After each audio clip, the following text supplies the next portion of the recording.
ओम श्री परमात्मने नमः. श्रीमद भगवद गीता अध्याय 2 सांख्य योग. संजय म्हणाला, अशा रीतीने करुणेने व्यापलेल्या, डोळे आसवांनी भरून गेलेल्या व खिन्न होऊन बसलेल्या अर्जुनाला मधुसूदन म्हणाले, हे अर्जुना, आर्यांना न शोभणारा, स्वर्गप्राप्तीच्या आड येणारा आणि अपकीर्ती करणारा असा हा मोह तुला या संकट प्रसंगी कोठून उत्पन्न झाला बरे? हे पार्था, असल्या भ्याडपणाला थारा देऊ नकोस. हा तुला शोभत नाही. शत्रूंना ताप देणाऱ्या अर्जुना, हे क्षुद्र मनोदौर्बल्य टाकून देऊन युद्धाला उभा रहा. अर्जुन म्हणाला, हे मधुसूदना, ज्यांची पूजा करणे हेच आम्हाला योग्य अशा भीष्म द्रोणाचार्यांवर, हे अरिसूदना, मी युद्धात बाणांनी उलट प्रहार कसा करू? या औदार्यशील गुरूंना मारण्याऐवजी ह्या जगात भिक्षा मागून उदरनिर्वाह करणे श्रेयस्कर आहे. हे जरी द्रव्याने कौरवांचे मिंदे आहेत, तरी अशा ह्या गुरुजनांना मारले असता त्यांच्या रक्ताने माखलेले भोग मला इथेच भोगावे लागतील. आम्ही त्यांना जिंकू किंवा ते आम्हाला जिंकतील, ह्या दोहोंपैकी कोणती गोष्ट चांगली हेही आम्हाला कळत नाही.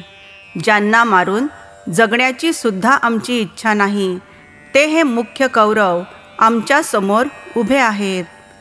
मानसिक दैन्यदोषामुळे माझी नैसर्गिक वीरवृत्ती नष्ट होऊन धर्म अधर्म जाणण्यास माझे मन असमर्थ झाले आहे. म्हणून मी तुला विचारतो की जे खरोखर श्रेयस्कर असेल ते मला सांग. मी तुझा शिष्य आहे. तुला शरण आलेल्या मला उपदेश कर.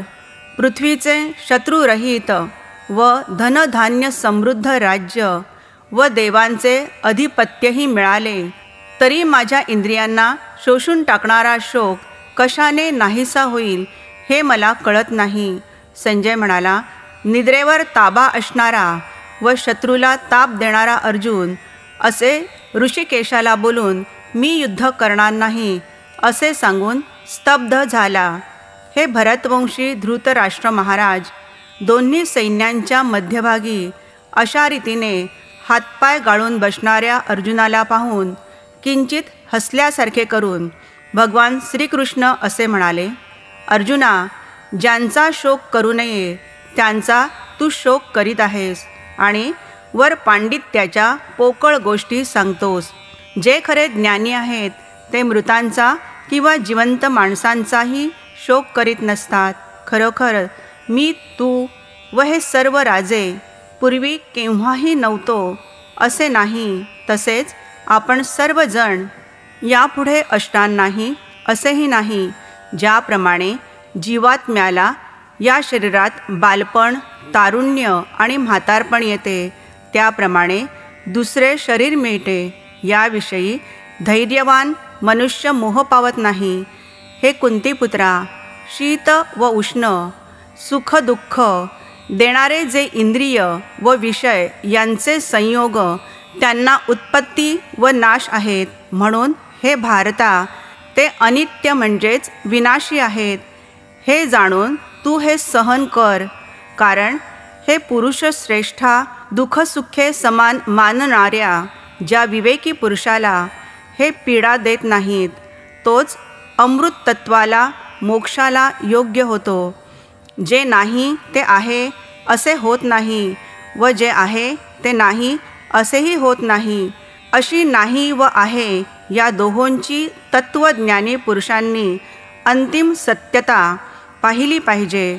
ज्याच्यापासून हे जग विस्तारले आहे व हे जग ज्याने व्यापले आहे ते मूळ आत्मतत्व अविनाशी आहे, हे तू समजून घे.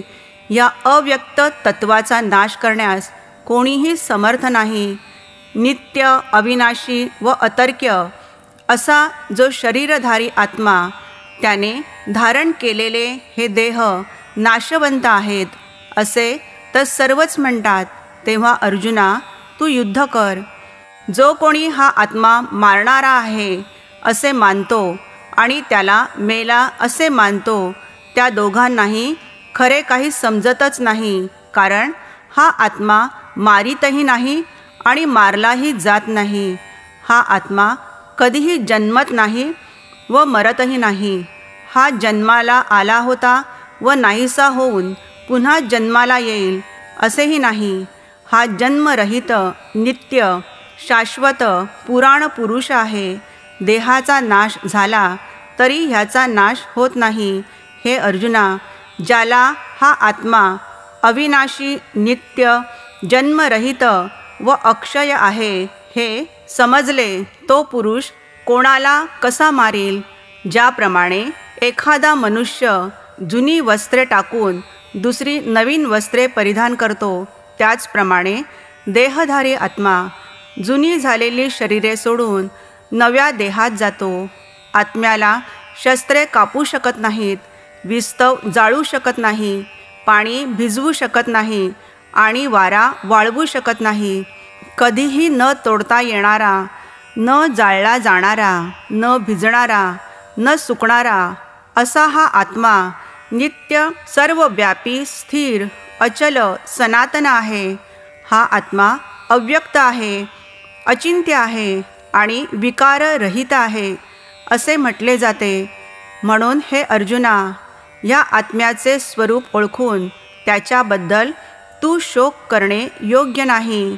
हे अर्जुना, हा आत्मा जन्म घेतो व मृत्यू पावतो असे जरी तुला वाटत असले तरीही त्याबद्दल तू शोक करणे उचित नाही.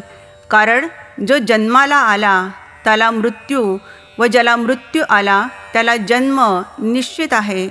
म्हणून या अटळ गोष्टींविषयी तू शोक करणे उचित नाही. हे पार्था, तू तर समोर योद्धे दिसत आहेत तेवढे पाहून ममत्व व करुणा यांनी विरघळला आहेस. समोर वर्तमानात जे आकार दिसतात ते पुढे अव्यक्त होतात. जे मरण पावले ते तुला आता दिसत नाहीत. म्हणजे व्यक्ती वर्तमानात दिसते तेवढेच तिचे अस्तित्व नाही. आधी व मग जन्मापूर्वी व मरणानंतर त्या व्यक्तीला अदृश्य अस्तित्व असतेच. अर्थात देहाकृती लयास गेली तरी अस्ति म्हणून जे आहे ते असतेच. मग त्यात वधात्मक हिंसा होते म्हणून शोक करण्याचे कारणच नाही. हे जे व्यक्ताव्यक्त मूळ अस्तित्व आहे त्याचे ज्ञान डोळे, वाचा व कर्ण यांच्याद्वारा होत नाही व मोठे आश्चर्य वाटते. देहाच्या इंद्रियांच्या मर्यादा विशिष्ट तेवढीच कंपने जाणण्या इतक्या मर्यादित असतात आणि अव्यक्त रूप तर मर्यादांच्या बाहेर आहे. म्हणून भगवंत म्हणतात, या आत्मरूपाला पाहणे शक्यच नाही. वर्णन करू गेले तरी अहो केवढे आश्चर्य म्हणून सांगायला सुरुवात करतो व जो ऐकणारा असतो तोही गुंग होऊन ऐकत बसतो. असे लक्षणात्मक वर्णन ऐकून माणूस त्या आत्मतत्वाची कल्पनाही करू शकत नाही. म्हणून कोणालाही नेहमीच्या जाणीवेने आत्मज्ञान होत नाही. हे अर्जुना, सर्वांच्या देहातील आत्मा हा कधीही मारता येण्याजोगा नाही. म्हणून कोणत्याही प्राण्यांबद्दल तू शोक करू नये. स्वतःच्या क्षात्रधर्माच्या दृष्टीनेही युद्धाला भिणे तुला योग्य नाही. कारण क्षत्रियांना धर्मयुद्धाहून अधिक श्रेयस्कर असे दुसरे काहीही नाही. हे अर्जुना, दैवयोगाने आपोआप उघडे सापडलेले स्वर्गाचे द्वारच असे हे युद्ध भाग्यवान क्षत्रियांनाच लाभते. असे असून देखील जर हे धर्मयुद्ध तू करणार नाहीस तर स्वधर्म आणि कीर्ती गमावून पापाचा धनी होशील. इतकेच नव्हे तर सर्व लोक तुझी तशी अपकीर्ती सतत कथन करतील आणि सन्माननीय पुरुषाला अपकीर्ती ही मरणापेक्षा अधिक दुःखदायक वाटते. महारथी वीर तर तू भयाने रणातून पळालास असे मानतील व जे तुला आत्तापर्यंत फार मान देतात तेच तुझी किंमत कमी समजू लागतील आणि तुझ्या सामर्थ्याची निंदा करून तुझे शत्रू बोलू नयेत असे शब्द बोलतील. ह्यापेक्षा अधिक दुःखदायक काय असणार आहे? युद्धात मारला गेलास तर स्वर्ग मिळेल, किंवा युद्धात विजयी झालास तर पृथ्वीचे राज्य भोगशील. म्हणून अर्जुना, युद्धाचा निश्चय करून उठ. सुख व दुःख, लाभ आणि हानी आणि जय व पराजय सारखेच समजून युद्धाला तयार हो. असे केल्याने तुला पाप लागणार नाही. अर्जुना, सांख्य मार्गातले ज्ञान तुला सांगितले. आता योग मार्गातले ज्ञान ऐक. ह्या ज्ञानाने तू कर्मबंधातून सुटशील. या कर्मयोग मार्गात पूर्वी आरंभिलेल्या कार्याचा नाश होत नाही व पुढे विघ्नेही येत नाहीत. अशा या धर्माचे अल्प आचरणही मोठ्या भयापासून रक्षण करते. हे कुरुनंदना, तुला मुख्य गोष्ट सांगतो, ती म्हणजे स्वधर्म पालनाच्या बाबतीत बुद्धी एकच ठेव, एकनिष्ठ ठेव, एकाग्र दृढ निश्चयात्मक ठेव. कारण ते स्वधर्माचे आचरण आहे. येथे अन्य पर्यायांचा विचारच उपयोगी नाही. जे अव्यवस्थित, विचलित अशा मनाचे असतात त्यांच्या बुद्धीला अनेक फाटे फुटतात व ते कोणतेही कार्य नीट करीत नाहीत. त्यांची बुद्धी नाना प्रकारे भरकटत जाते व नाना प्रकारच्या काल्पनिक संभाव्यतांची चिंता करीत बसते. त्यांचे चंचल मन कार्यसन्मुख होतच नाही. हे पार्था, जे भोगात रमलेले असतात, कर्मफलाची स्तुती करणाऱ्या वेदवाक्यांची ज्यांना आवड आहे, त्यांच्या मते स्वर्ग हीच श्रेष्ठ मिळवण्याजोगी वस्तू आहे.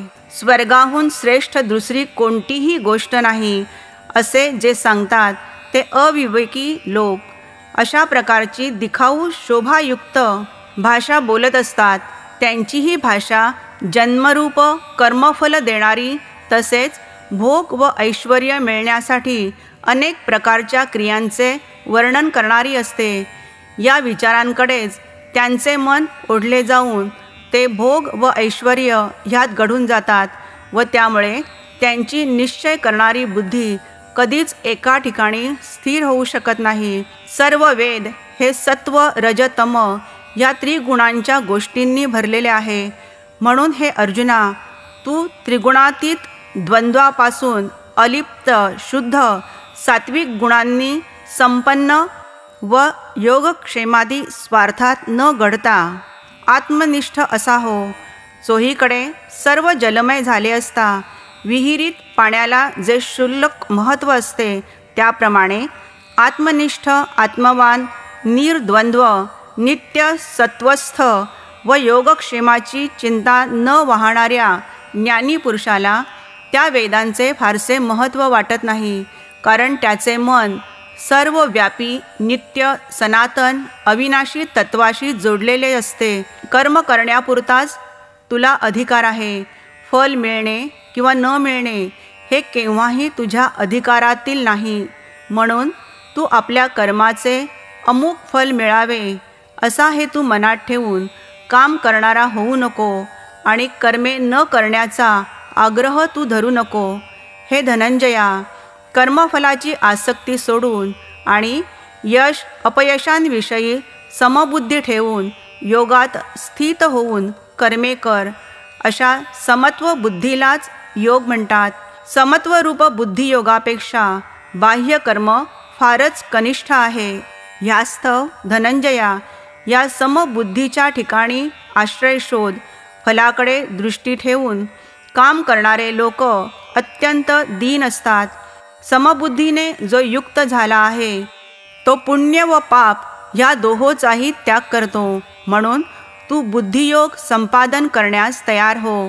कर्माचरणात समत्व बुद्धिरूप योग साधणे हे खरे कौशल्य आहे.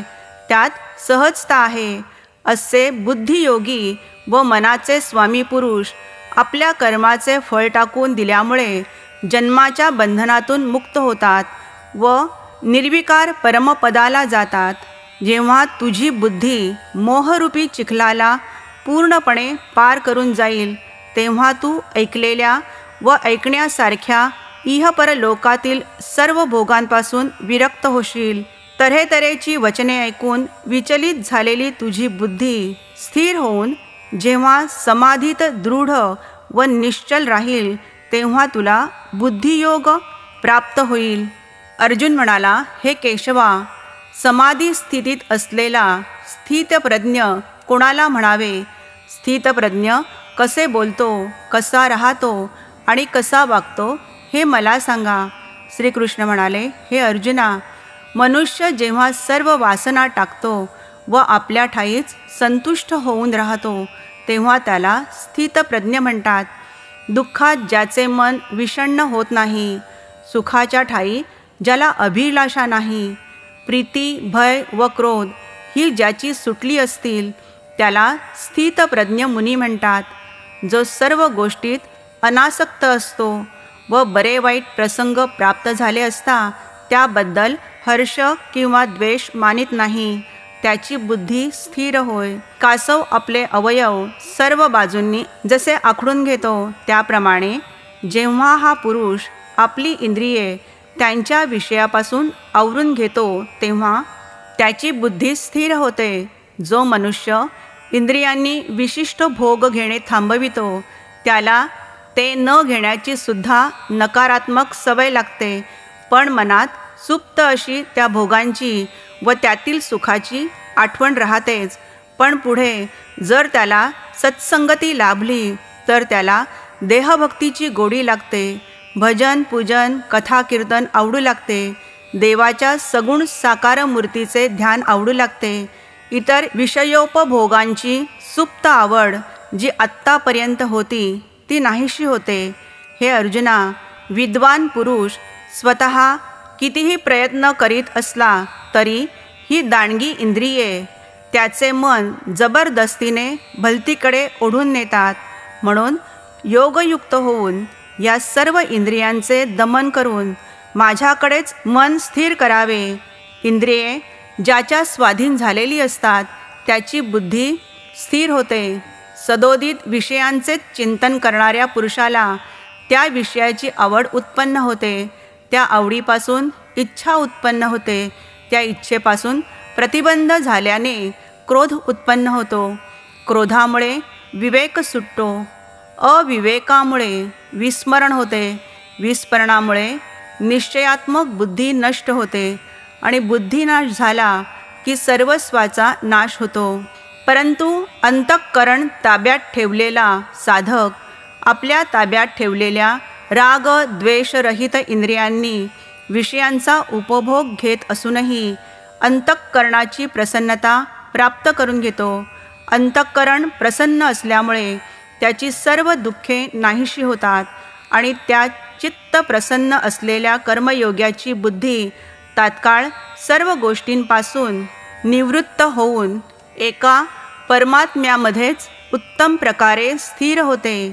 मन आणि इंद्रिये न जिंकणाऱ्या पुरुषाच्या ठिकाणी निश्चयात्मक बुद्धी नसते आणि अशा अयुक्त पुरुषाच्या अंतःकरणात आस्तिक भावही नसतो. तसेच भावशून्य माणसाला शांती मिळत नाही. मग शांती नसलेल्या माणसाला सुख कोठून मिळणार? कारण ज्याप्रमाणे पाण्यात चालणाऱ्या नावेला वारा वाहून नेतो त्याचप्रमाणे विषयांत वावरणाऱ्या इंद्रियांपैकी मन ज्या इंद्रियाबरोबर राहते ते एकच इंद्रिय या अयुक्त पुरुषाची बुद्धी हिरावून भलत्याच मार्गाला नेते. अर्जुना, ज्यांची इंद्रिये इंद्रियांच्या विषयापासून सर्व प्रकारे आवरून घेतलेली असतात, म्हणजेच जीवनात केव्हाही कोणतेही प्रसंग समोर येवो ती प्रज्ञा त्या समस्येच्या स्वच्छ व स्पष्ट रीतीने समाचार घेण्यास सदोदित सज्ज असते. प्रज्ञा निरंतर ज्योतीसारखी जागृत व ज्वलनशील अशी असते व ती तशीच राहणे म्हणजेच स्थितप्रज्ञता. ज्या अवस्थेत लोकांची स्वप्न व सुषुप्ती चालू असते त्या अवस्थेत द्रष्टे मुनी जणू दिवसच आहे असे सहजतेने सुबुद्धपणे जागृत राहतात आणि ज्या ऐहिक लाभांसाठी माणसे कष्ट करतात, मोठे चतुराईने सावधपणाने वागतात, त्या त्यांच्या जागरूकपणाच्या क्षेत्रात मुनी द्रष्टा हा निष्क्रिय असतो, जणू तो निद्रिस्तच असतो.